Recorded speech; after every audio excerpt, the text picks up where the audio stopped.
What I learned is just how very Greek my thinking has been, and learning to connect the dots. And I thought I had it pretty well down before I came, and it just got all scattered.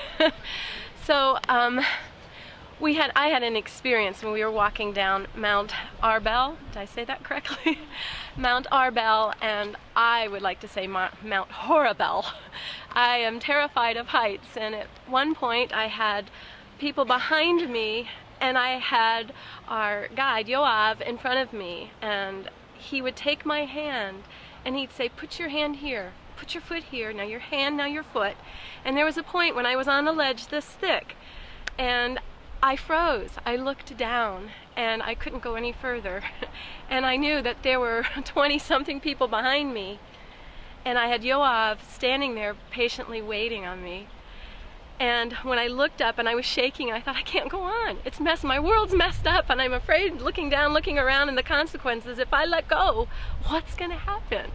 And then I looked to the side and I thought, if I don't go on, look what's gonna happen. And people behind me were counting on what I was going to do.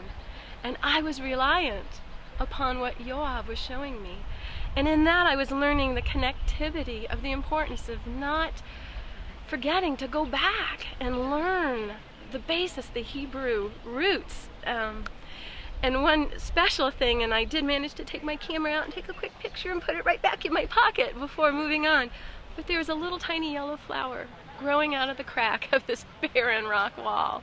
And it was as if God saying, yes, I give life, go on and look at all that I have for you.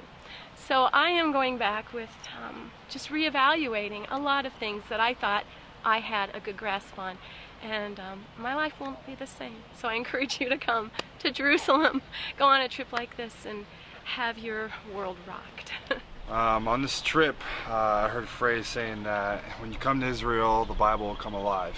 And out of all the places we've been, all the sights we've seen, nothing has let the Bible come more alive than being around the people that are here in Jerusalem and throughout Israel.